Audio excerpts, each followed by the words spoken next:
మా దేవాకి వందనాలు స్తోత్రాలు. తిరిగి రాత్రికాల సమయంలో మరొక పర్యాయం సంఘముగా సమకూడి మీరు మా జీవితాల్లో చేయించినటువంటి కార్యములను జ్ఞాపకం చేసుకునేందుకు ఇచ్చిన అవకాశాన్ని బట్టి మీకు స్తోత్రాలు. భూమి మీద ఇంకా మేము సజీవంగా ఉన్నాము ప్రభా. మేము వట్టివారమే, ఖాళీ పాత్రలోనే మీరు మీకు సంబంధించినటువంటి దానితో మమ్మల్ని నింపి మీ చిత్తానుసారముగా మమ్మల్ని జీవింపచేయండి.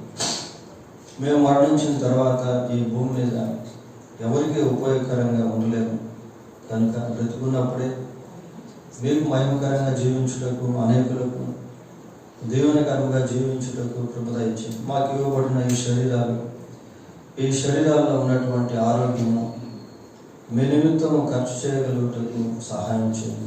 మరొకసారి మీ వాక్యము ద్వారా మాతో మాట్లాడి మమ్మల్ని బలపరచమని మా రక్షకుడైన యేసుక్రీస్తు మహిమగల నామంలో ప్రార్థన చేస్తున్నాము తండ్రి. ఆమేన్.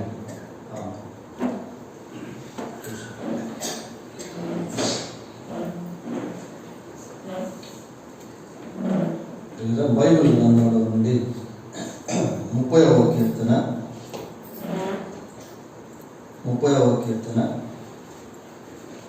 2వ వచనాన్ని చదువుతున్నాం. యెహోవా నా దేవా, నేను నీకు మొరపెట్టగా నీవు నన్ను స్వస్థపరిచితివి. మరి తల్లి దీపం విషయంలో ఈ మాటలు మనం అక్షరాల చూడగలం. మన జీవితంలో కూడా అనేక మార్లు, అనేక సమస్యలు, అనేక రోగాలు, అనేక ఆర్థిక ఇబ్బందులు, అనేక ప్రతికూలమైనటువంటి పరిస్థితులు ఎదురైనప్పుడు సహజంగా దేవునికి ప్రార్థన చేస్తాం. ప్రార్థన చేసిన పిమ్మట దేవుడు మనకు విడుదల, స్వస్థత, పరిష్కారం, నెమ్మది ఇవ్వటం అనేది మనం అనుభవిస్తాం. చదువుకున్నటువంటి లేఖన భాగంలో దావీదు ఈ కీర్తన రాసినట్టుగా పై హెడ్లైన్స్ మనం చెప్తా ఉన్నాయి. ఈ 2వ వచనంలో 4 అనుభవాలను మనం గమనించవచ్చు. యెహోవా నా దేవా, నేను నీకు మొరపెట్టగా నీవు నన్ను స్వస్థపరచుతివి. There are 4 kinds of experiences in this verse. ఈ వచనంలో 4 రకాల అనుభవాలు అనేటువంటివి మనం చూడగలం. మొదటి అనుభవం ఏంటి అంటే రక్షింపబడిన అనుభవం. 2వది మొరపెట్టిన అనుభవం. 3వది స్వస్థపరచబడిన అనుభవము. 4వది స్తుతించిన అనుభవము. ఈ 4 అనుభవాలు ఈ 2వ వచనంలో మనం ధ్యానం చేయవచ్చు. మొట్టమొదటిగా దావీదు అంటున్నాడు, యెహోవా నా దేవా. ఈ ఎక్స్ప్రెషన్ చాలా ప్రాముఖ్యమైనటువంటిది ప్రియ. యెహోవా నా దేవా, యెహోవా నా దేవా అంటే దేవునితో దావీదు మాట్లాడుతూ నా దేవా అని ప్రభువును సంబోధిస్తూ ఉన్నాడు.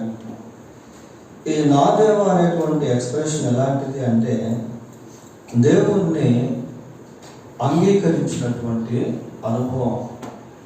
అందరూ కూడా యేసు నా రక్షకుడు అని అనలేరు, యేసు నా దేవుడు అని చెప్పలేరు ప్రియ. అనేక మంది యేసుక్రీస్తును ద్వేషిస్తూ ఆయన దూషించేటువంటి వారు లోకంలో ఎంతో మంది ఉన్నారు. కాబట్టి అందరూ కూడా యేసు నా దేవుడు అని చెప్పలేడు. Jesus is my God, Jesus is my saviour, Jesus is my lord అని అందరూ కూడా చెప్పలేరు ప్రియ. ఒకవేళ చెప్పిన మామూలుగా చెప్పడం వేరు, అంగీకరించి చెప్పడం అనేటువంటిది వేరు. యోహాను సువార్త 20వ అధ్యాయము 27, 28 వచనాలు తర్వాత తోమా చూద్దాం. వచ్చి, ఆ, నీ వేలు ఇటు ఆ, చాచి నా చేతులు చూడు, ఉమ్, నీ చేయి చాచి ఆ, నా పక్కలో ఉంచి, ఉమ్, అవిశ్వాసి కాక ఆ, విశ్వాసమై ఉండవలనెను. ఆ. అందుకు తోమా అందుకు ఆయనతో, ఆ, నా ప్రభువా, ఉమ్. నా దేవా అనెను. చాలు. ప్రియులారా, ఇక్కడ తోమాతో యేసుక్రీస్తు ప్రభు మాట్లాడాడు. ఆ మాట్లాడక ముందు మనం అదే 20వ అధ్యాయంలో తోమాను గురించి చూసినప్పుడు 24వ వచనంలో ఏమన్నా ఒకసారి చూడండి. యేసు వచ్చినప్పుడు ఆ, 12 మందిలో ఒకడైన ఆ, దిదుమ అనబడిన తోమా ఉమ్, వారితో లేకపోయెను. ఆ, కనుక తక్కిన శిష్యులు ఉమ్, మేము ప్రభువును చూచితిమని ఆ, అతనితో చెప్పగా, ఉమ్. అతడు అతడు నేను ఆయన చేతులలో మేకుల గుర్తులను చూచి నా వేలు ఆ మేకుల గుర్తులలో ఆ, పెట్టి ఆ, నా చెయ్యి ఆయన ప్రక్కలో ఉంచితేనే గాని ఉమ్, నమ్మనని ఉమ్. వారితో చెప్పాను. నమ్మను. చూడండి అట్లాగా. నేను నమ్మను అనట్లేదు, నమ్మను అంటే ఇక నేను ఖచ్చితంగా నమ్మను అని అర్థం. నమ్మను, ఏమాత్రం నమ్మను అనేటువంటి విధంగా తోమా మాట్లాడుతున్నాడు. ప్రియర్ తోమా పునరుద్ధానుడైనటువంటి యేసుక్రీస్తు ప్రభు యొక్క పునరుద్ధానమును అంగీకరించలేకపోయాడు.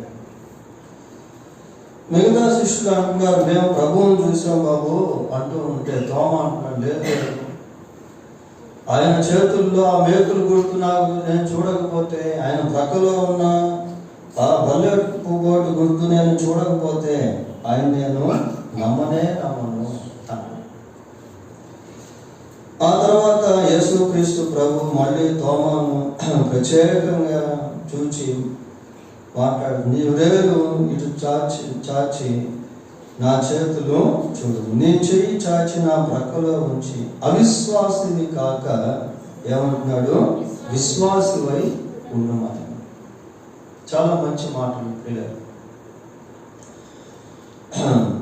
అవిశ్వాసిని కాక విశ్వాసివై ఉండమని. అందుకు తోమా ఆయనతో, నా ప్రభువా నా దేవా అనేను. చూడండి, నా ప్రభువా నా దేవా అనేటువంటి దాంట్లో తోమా యొక్క విశ్వాసం కనబడతా ఉంది. అంటే యేసుక్రీస్తును విశ్వాసంతో ఎప్పుడైతే మనిషి అంగీకరిస్తాడో అప్పుడే యేసుక్రీస్తు నా దేవుడు, నా రక్షకుడు, నా ప్రభువు అని చెప్పగలుగుతాడు ప్రియ. యేసుక్రీస్తును అంగీకరించేటువంటి అనుభవము చాలా ప్రాముఖ్యం. దేవుడు మన జీవితంలో ఎన్ని సమస్యలకు పరిష్కారం ఇచ్చినా, ఎన్ని వ్యాధులకు స్వస్థత ఇచ్చినా, ఎన్ని ప్రశ్నలకు జవాబు ఇచ్చినా, మనల్ని బహుగా దీవించిన, రక్షణ పొందిన అనుభవం మనకు లేకపోతే అవన్నీ కూడా వ్యర్థమైపోయాలి. ఒకవేళ భౌతికంగా మనం ఈ భూమి మీద అనుభవించవచ్చు, మంచిదే, కానీ రక్షణ అనేటువంటిది అన్నిటికంటే ప్రాముఖ్యమైనది. ఈ రక్షణ అనేటువంటిది యేసుక్రీస్తును రక్షకుడిగా అంగీకరించే దాంట్లో దాగి ఉంది. అపోస్తుల కార్యములు 8వ అధ్యాయము, అపోస్తుల కార్యములు 8వ అధ్యాయము 36వ వచనాన్ని చదువుకున్నాం. వారు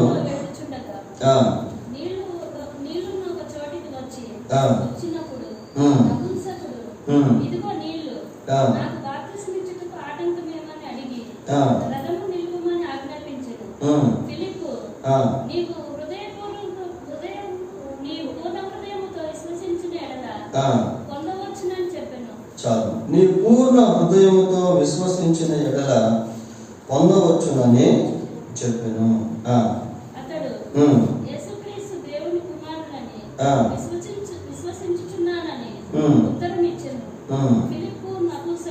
చాలు, నీవు పూర్ణ హృదయముతో విశ్వసించిన ఎడల బాప్తిస్మం తీసుకోవచ్చు అన్నాడు.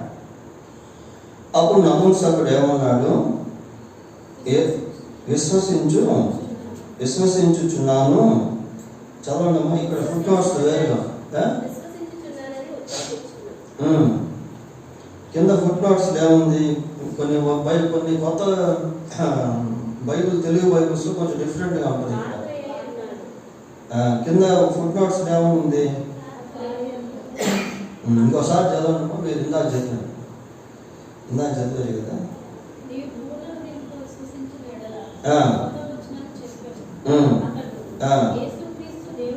యేసుక్రీస్తు దేవుని కుమారుడు అని విశ్వసించుచున్నాను. చూడండి, ఇక్కడ ఈ బైబిల్లో ఫుట్ నోట్స్ లో ఉంది, పై భాగంలో కనబడుతుంది.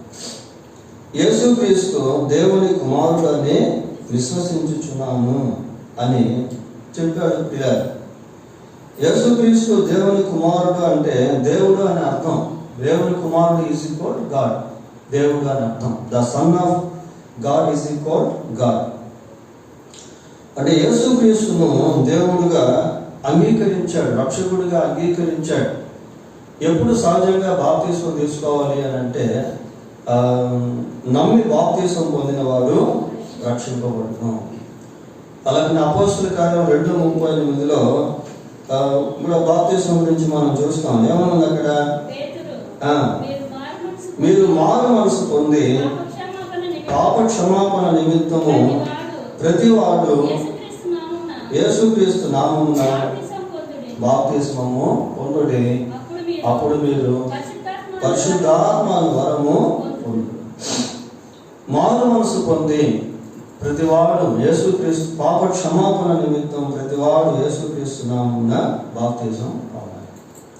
మారు మనసు పొంది, రిపెంట్, మారు మనసు పొంది. కనుక ప్రియులారా, మరి యాక్సెప్టింగ్ గాడ్ మీన్స్ రిపెంటింగ్. దేవుణ్ణి అంగీకరించుట అనేటువంటిది మారు మనసు పొందుట అని అర్థం. మీరు మారు మనసు పొంది పాప క్షమాపణ నిమిత్తం ప్రతివాడు యేసుక్రీస్తు నామమున బాప్తిజం పొందండి. కనుక మారు మనసు పొందాలి, మారు మనసు పొందాలి. కేవలం యేసు ప్రభు శరీరానికి మాత్రమే స్వస్థత ఇచ్చేవాడు కాదు, ఆయన ఆత్మకు కూడా స్వస్థత ఇచ్చేటువంటి వాడు. కాబట్టి మారు మనసు పొందాలి. సరే, ఇక్కడ దావీదు ఏమంటున్నాడంటే, యెహోవా నా దేవా అని అంటున్నాడు. తర్వాత ఏమంటున్నాడు? నేను నీకు మొరపెట్టగా. ద ఎక్స్పీరియన్స్ ఆఫ్ క్రై, మొరపెట్టేటువంటి అనుభవం. మొట్టమొదటిది సేవ్డ్ ఎక్స్పీరియన్స్, అంటే రక్షింపబడినటువంటి అనుభవము. రెండవది క్రైడ్ ఎక్స్పీరియన్స్, అంటే మొరపెట్టినటువంటి అనుభవం. ప్రియ దావీదు దేవుని సన్నిధిలో మొరపెట్టేటువంటి వాడిగా ఉన్నాడు. ఒకసారి 8వ వచనం కూడా చూడండి, అదే కీర్తనలో. యెహోవా నీకే మొరపెట్టి తిని నా ప్రభువును బతిమాలు కొట్టిని. నేను గోతిలోనికి దిగిన ఎడల నా ప్రాణము వలన ఏమి లాభం? గోతిలోకి దిగిన ఎడల అని మాట్లాడుతున్నాడు పిల్లలు. అంటే 3వ వచనంలో గమనిస్తే, యెహోవా పాతాళంలో నుండి నా ప్రాణమును లేవదీసితివి. నేను గోతిలోనికి దిగకుండా. గోతిలోనికి దిగడం అంటే ఏంటి? మనం జనరల్ వ్యూలో మాట్లాడుకుంటే, గోతిలోనికి దిగడం అంటే చనిపోయి పాతి పెట్టబడటం. పిల్లలు కరెక్ట్గా చెప్పాలి అంటే మరి ఒక మరణకరమైనటువంటి రోగం వచ్చినప్పుడు మనిషి చనిపోతాడు. ఆ చనిపోయినప్పుడు గోతిలో పాతి పెట్టబడతాడు. అంటే మరణకరమైనటువంటి రోగంలో నుండి దేవుడు స్వస్థత అనేది ఇచ్చాడు. కొన్ని రోగాలు మనకు తెలియదు, అవి మరణాన్ని కూడా తీసుకెళ్ళిపోతాయి. కానీ దేవుడు మరణకరమైనటువంటి రోగానికి కూడా స్వస్థత ఇచ్చేటువంటి వాడు. డాక్టర్లు చేతులు ఎత్తిన ఈ రోగం మా వల్ల కాదు, దీన్ని బాగు చేసేదానికి అని చేతులు ఎత్తిన సమయంలో ఎంతో మంది దేవుడికి ప్రార్థన చేసి బ్రతికినటువంటి వాళ్ళు ఉన్నారు. అయితే ప్రత్యేకంగా ఇక్కడ మొరపెట్టేటువంటి అనుభవం గురించి మనం మాట్లాడుకుంటా ఉన్నాం. క్రైయింగ్ ఎక్స్పీరియన్స్, మొరపెట్టేటువంటి అనుభవం. దేవుడు మనకు ఇచ్చినటువంటి గొప్ప భాగ్యం ఏంటి అంటే ఆయన సన్నిధిలో మొరపెట్టుకోవడం. చాలా మందికి దీని గురించి తెలియదు. లోకంలో ఎంతో మంది ప్రభువుని ఎరగినటువంటి వారు ఉన్నారు. వారు రకరకాల కష్టాల గుండా, శ్రమల గుండా, బాధల గుండా, సైతాను శోధనల గుండా ప్రయాణం చేస్తున్నారు పిల్లలు. కానీ వారికి మొరపెట్టేటువంటి అనుభవం లేదు. దేవునికి మొరపెట్టేటువంటిది వాళ్ళకి తెలియదు. కాబట్టి ఎంతో మంది కష్టాల్లోనే ఉండి, శ్రమంలోనే ఉండి, బాధల్లోనే ఉండి ఇబ్బంది పడుతున్నటువంటి వారు ఉన్నారు. But God has given us a great opportunity to cry in his presence. దేవుడు మనకు తన సన్నిధిలో మొరపెట్టేటువంటి భాగ్యాన్ని అనుగ్రహించాడు. ద్వితీయోపదేశకాండం 4వ అధ్యాయము 7వ వచనం చూడండి. ద్వితీయోపదేశకాండం 4వ అధ్యాయము 7వ వచనం. మనము ఆయనకు మొరపెట్టినప్పుడల్లా మన దేవుడైన యెహోవా మనకు సమీపముగా ఉన్నట్లు మరి ఏ గొప్ప జనమునకు ఏ దేవుడు సమీపముగా ఉన్నాడు. మనము ఆయనకు మొదలుపెట్టినప్పుడల్లా మన దేవుడైన యెహోవా మనకు సమీపముగా ఉన్నట్లు ఒక కంపారిజన్ అనేది మనం చూస్తా ఉన్నాం. మరి ఏ జనమునకు ఏ దేవుడు సమీపముగా ఉన్నాడు. ఇక్కడ ఒక ప్రత్యేకమైనటువంటి విధానంలో ఈ వచనం చెప్తా ఉంది ప్రియులారా. మన దేవుడైన మనం ఆయనకు మొరపెట్టినప్పుడల్లా మన దేవుడైన యెహోవా మనకు సమీపముగా ఉన్నట్టు. మనం ఆయనకు మొరపెట్టినప్పుడల్లా అంటే అర్థం ఏంటి? 3 సార్లు మొరపెడితే 3 సార్లు కూడా ఆయన సమీపంగా ఉన్నట్టే. మొరపెట్టినప్పుడల్లా ఎవ్రీ టైం, అన్ని సమయాల్లో కూడా, అన్ని పరిస్థితుల్లో కూడా నువ్వు ఎప్పుడైతే దేని గురించి మొరపెడతావో అక్కడ దేవుడు నీకు సమీపంగా ఉంటాడు.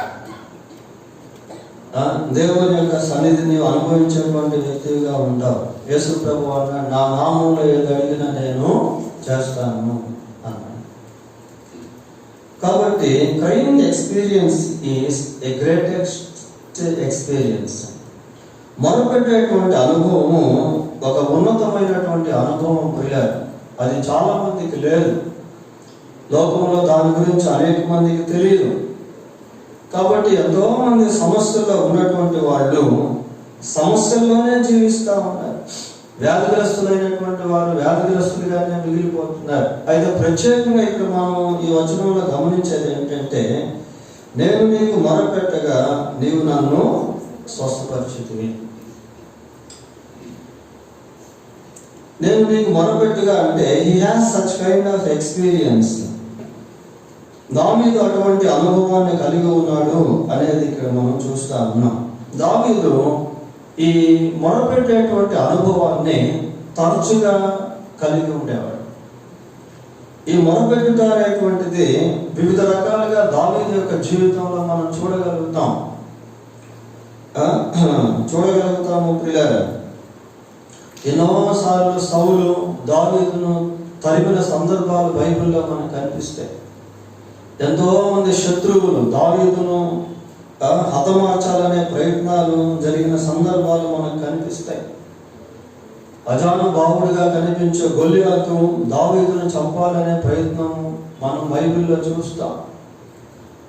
అటువంటి సమయంలో సహితము శత్రువు భయం దావీదు కలిగినప్పుడు దావీదు దేవుని సన్నిధిలో మొరపెట్టేవాడు. 64వ కీర్తన 1వ వచనం చూడండి. 64వ కీర్తన 1వ వచనం. దేవా నేను మొరపెట్టగా నా మనవి ఆలకింపుము, శత్రు భయము నుండి నా ప్రాణమును కాపాడుము. ఈ మాట గొల్లియాతు చెప్పలేకపోయాడు పిల్లలు. గొల్లియాతుకి దేవుడు ఎవరో తెలియదు, మొరపెట్టే అనుభవం లేదు. అని దావీదు శత్రు భయము నుండి నన్ను నా ప్రాణమును కాపాడుము. శత్రు భయము నుండి నా ప్రాణమును కాపాడుము. నిజంగా బైబిల్లో ఒక మంచి మాట ఉంటుంది, ఏమంటుందంటే యెహోవా తమకు దేవుడిగా గల జనులు ధన్యులు. చాలా మంచి మాట ప్రియులారా. అది అందరికీ వర్తించదు. ఎవరికైతే యెహోవా వారికి దేవుడిగా ఉంటాడో, లేదా ఎవరైతే యెహోవాను దేవుడిగా చేసుకుంటారో వాళ్ళే ధన్యులు. ఇక్కడ దావీదు శత్రు భయం కలిగినప్పుడు దేవునికి మొరపెట్టేటువంటి వాడిగా ఉన్నాడు. ఇంకా ఎన్నో ఆపత్కాల సమయంలో కూడా దావీదు దేవునికి మొరపెట్టేవాడు. 86వ కీర్తన 7వ వచనం కూడా చూడండి. 86వ కీర్తన 7వ వచనం. నీవు నాకు ఉత్తరమిచ్చి ఉన్నావు కనుక ఆపత్కాలమందు నేను నీకు మొరపెట్టేదను. ఆపద కలిగినటువంటి సమయంలో, ఒంటరిగా ఉన్నటువంటి సమయంలో, దుఃఖంతో ఉన్నటువంటి సమయంలో, శోధన సమయంలో, అపవాది శోధించేటువంటి సమయంలో, భయము కలిగేటువంటి సమయంలో ప్రియులారా, దేవునికి మొరపెట్టుట అనేది చాలా ఉత్తమమైనటువంటిది. ఆయనకు మొరపెట్టినప్పుడల్లా ఆయన మనకు సమీపంగా ఉండేటువంటి దేవుడు. ఎటువంటి సమయంలోనైనా సరే దేవుడు అందుబాటులో ఉంటాడు. సంసోను తీసుకెళ్ళి కళ్ళు కూడా దొరికి అంధుడిగా చేశారు ప్రియులారా. ఫిలిస్తీయులు అంధుడిగా మార్చి బానిసగా చేసుకొని ఆ దావను ఆ గుడిని అక్కడ తీసుకెళ్ళి అక్కడ అందరూ అపహాస్యం చేస్తూ ఉన్నారు. అపహాస్యం చేస్తూ ఉంటే సంసోను అక్కడ ప్రార్థన చేశాడు. దేవుని యొక్క శక్తిని సంసోను అక్కడ అనుభవించాడు. ఇలాగ ఎంతో మందిని గురించి బైబిల్లో మనం చూస్తాం. ఇశ్రాయేలు ప్రజలు ఐగుప్తు దేశంలో భయంకరమైనటువంటి బానిసత్వాన్ని అనుభవించారు. అలా బానిసత్వాన్ని అనుభవిస్తూ హింసించబడుతున్న సమయంలో, దుఃఖపడుతున్నటువంటి సమయంలో, బాధపడుతున్నటువంటి సమయంలో వాళ్ళు దేవునికి మొరపెట్టారు. ద్వితీయోపదేశకాండం 26వ అధ్యాయం 7వ వచనం చూడండి ఒకసారి. 26వ అధ్యాయం 7వ వచనం. మన పితరుల దేవుడైన యెహోవాకు మొరపెట్టినప్పుడు యెహోవా మన మొరను విని మన బాధను, ప్రయాసమును, మనకు కలిగిన హింసను చూచెను. మనకు కలిగిన హింసను చూచెను. మన ప్రయాసములు ఆయన చూశాడు. మనకు కలిగిన బాధలు ఆయన చూశాడు. ఇశ్రాయేలు ప్రజలు గురించి చూస్తున్నాం ప్రియులారా. నిర్గమకాండంలో కూడా మనం దీని గురించి చూస్తాం. ప్రభు మోషేతో మాట్లాడుతూ ఐగుప్తులో నా ప్రజలైన ఇశ్రాయేలు పెట్టిన మొరను నేను విన్నాను, వారి బాధను చూసి దిగొచ్చున్నాను అన్నట్టుగా మోషేతో దేవుడు మాట్లాడతాడు. సరే, ఈ 30వ కీర్తన 2వ వచనంలో 4 అనుభవాల గురించి మనం చెప్పుకుంటా ఉన్నాం. మొదటిది ఏంటి? సేవ్డ్ ఎక్స్పీరియన్స్, రక్షణ పొందిన అనుభవం.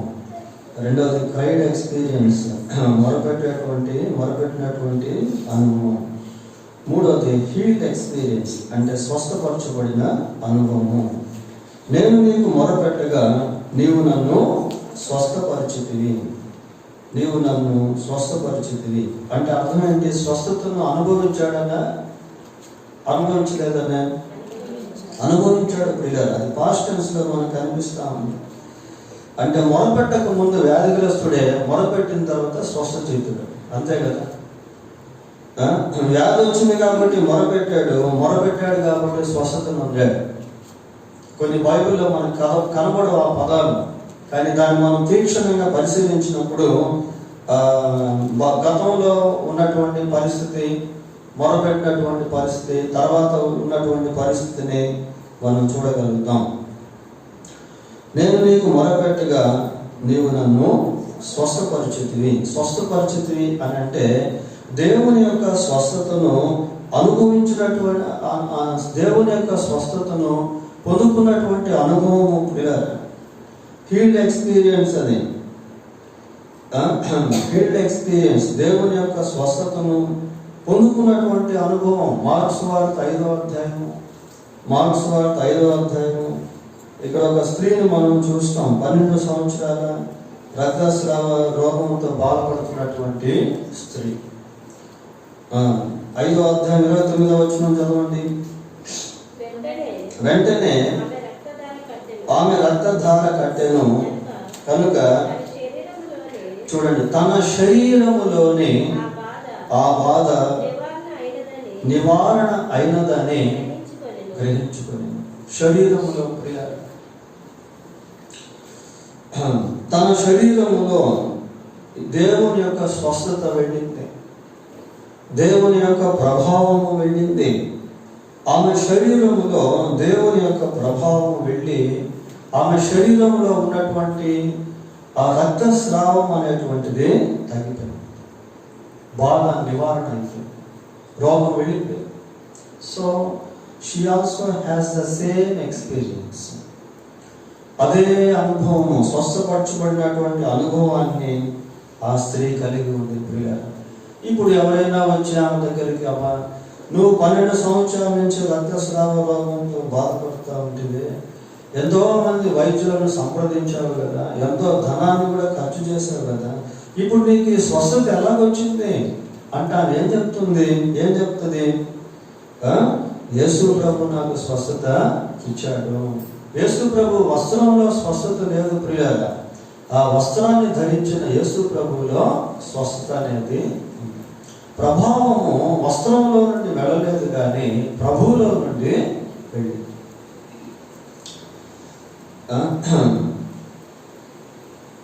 ఈమె తన శరీరంలో దేవుని యొక్క స్వస్థతను అనుభవించిన అనుభవాన్ని కలిగి ఉంది.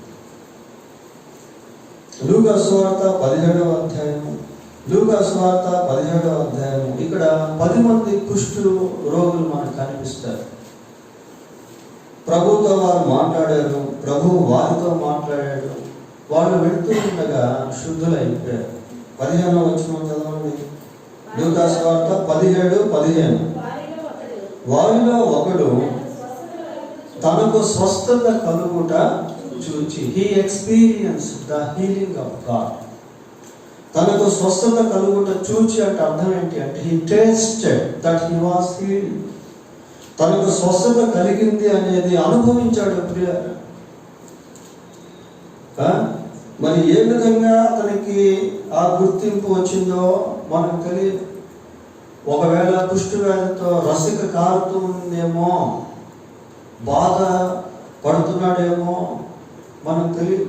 కుష్టు వ్యాధిగ్రస్తులను మనం గమనించినప్పుడు ఆ ఫింగర్ టిప్స్ అంతా కూడా తినేసి, కాళ్ళు చేతులుకున్నటువంటి ఆ బ్రేడ్లు సగంగా తినేసి కొన్నిసార్లు రసిక కారుతా ఉంటాయి. ఎంతో బాధ, ఎంతో స్మెల్ అనేటువంటిది వాళ్ళ దగ్గర వస్తూ ఉంటుంది. మరి ఎటువంటి స్వస్థత అతను అనుభవించాడో మనకు తెలియదు. కానీ దేవుని యొక్క స్వస్థతను అనుభవించుట అనేది ప్రత్యక్షంగా చూస్తా ఉన్నాడు. ఇంకోసారి చూడండి, అదే వచ్చిన వారిలో ఒకడు తనకు స్వస్థత కలుగుట చూచి, తనకు స్వస్థత కలుగుట చూచి, he also has the same experience, healed experience. ఇతను కూడా స్వస్థపరచుకున్నటువంటి అనుభవాన్ని కలిగి ఉన్నాడు. అయ్యా, మరి ఎన్ని సంవత్సరాల నుంచి మీకు ఈ కుష్ఠరోగం ఉంది అంటే, ఇదిగో 10 సంవత్సరాల నుంచి నాకు ఈ కుష్ఠరోగం ఉంది. మరి ఎలాగ నేను స్వస్థత పొందావు అంటే, అదిగో ఆ యేసు ప్రభువే నన్ను స్వస్థపరిచాడు, స్వస్థత ఇచ్చాడు అంట. హౌ హీ కుడ్ సే, ఎందుకు అలా చెప్పగలిగాడు అంటే, ఆ స్వస్థతను అతను అనుభవించాడు. అనుభవపూర్వకమైనటువంటి సాక్ష్యము ప్రియులారా. మత్తయి సువార్త 4వ అధ్యాయము 23-24 వచనాలు చదువుకున్నాం. 23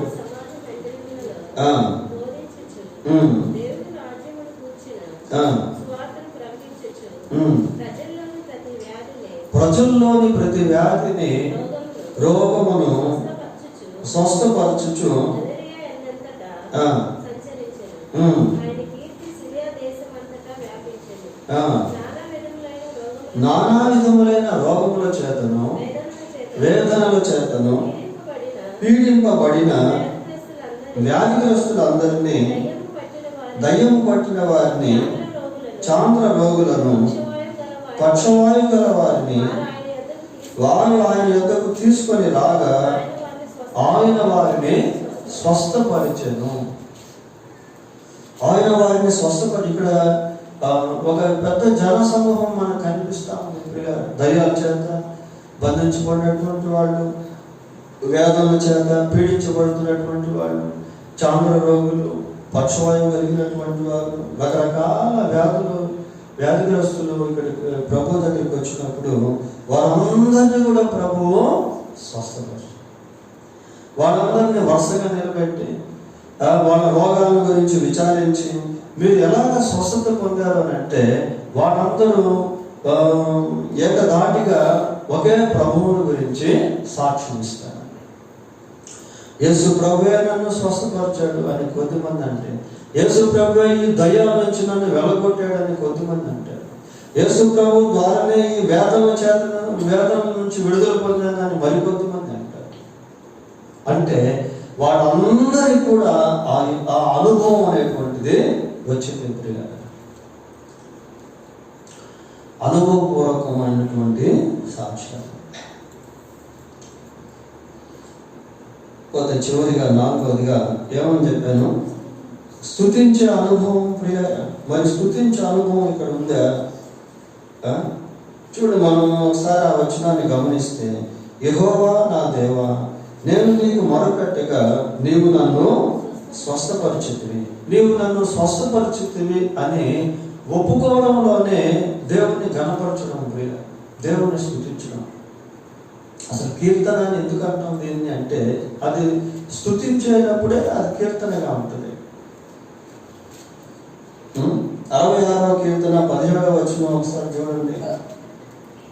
66వ కీర్తన 17వ వచనం.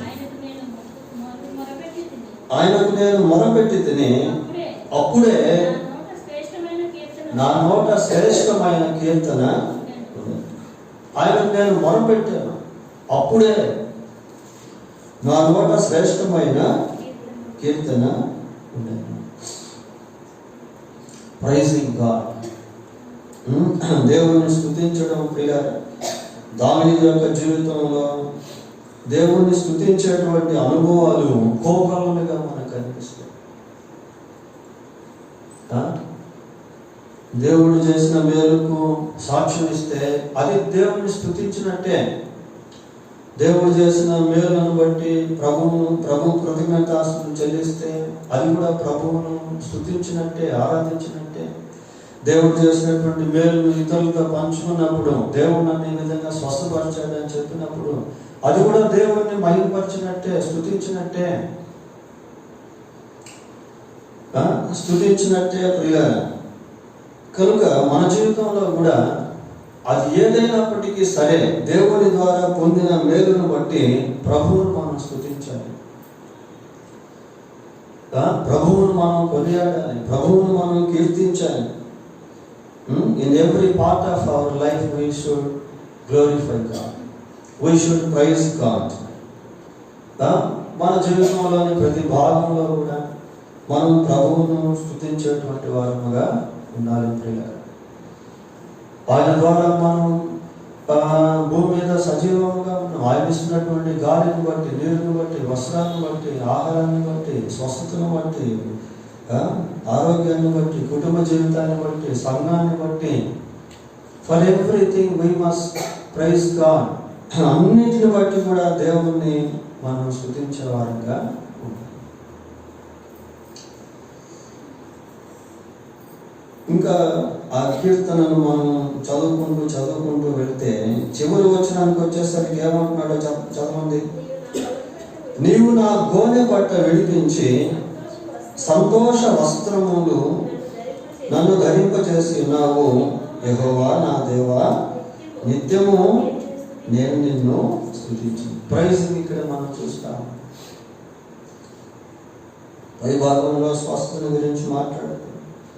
చివరికి వచ్చేసరికి నీవు నా గోనె పట్ట విడిపించి,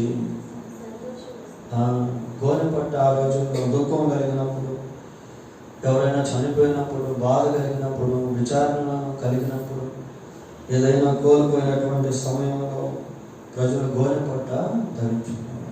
అది దీనత్వానికి ముంగుర్తిగా కనబడాలి. నినేవా పట్టణం నాశనం అయిపోయే సూచన లేక హెచ్చరిక యోనా ద్వారా చేయబడినప్పుడు అక్కడ ఉన్నటువంటి ప్రజలందరూ కూడా ఈ దేవుని సన్నిధిలో గోనె పట్ట కట్టుకున్న అనుభవాన్ని మనం చూస్తాం. రాజు సన్నిధి, నీవు నా గోనె పట్ట విడిపించి సంతోష వస్త్రము నన్ను, ఇది మెటాఫారికల్ అన్నమాట. సంతోష వస్త్రం అంటే నిజంగా వస్త్రం కాదది, అంటే ఆ దుఃఖాన్ని తీసివేసి నాకు సంతోషాన్ని ఇచ్చావు అని అర్థం. రూపకలంకారం క్రియలు, నీవు నా గోనె పట్ట విడిపించి సంతోష వస్త్రము నన్ను ధరింపచేసి ఉన్నావు. యెహోవా నా దేవా, నిత్యము నేను నిన్ను, మళ్ళీ సేమ్ ఎక్స్ప్రెషన్, యెహోవా నా దేవా అని ఇందాక మనం చూసాము ప్రియులారా. యెహోవా నా దేవా, నేను నీకు మొరపెట్టగా నీవు నన్ను స్వస్థ. యెహోవా నా దేవా, నిత్యము నేను నిన్ను స్తుతించాను. Not for only this feeling, కేవలం ఈ స్వస్థతను బట్టే కాదు, నిత్యము నేను నిన్ను స్తుతిస్తాను. Every time, every day, for every situation, ప్రతి పరిస్థితిని బట్టి, ప్రతిరోజు, ప్రతి సమయంలో ప్రభువును స్తుతించాలి. కనుక ఈ 2వ వచనంలో 4 అనుభవాలను మనం గమనించాము ప్రియులారా. మొట్టమొదటిది రక్షింపబడిన అనుభవం, రెండవది మొరపెట్టినటువంటి అనుభవం, మూడవది స్వస్థపరచబడిన అనుభవం, 4 స్తుతించిన అనుభవం. దేవుడు తన వాక్యాన్ని దీవించును. ప్రార్థన చేసుకున్నాం.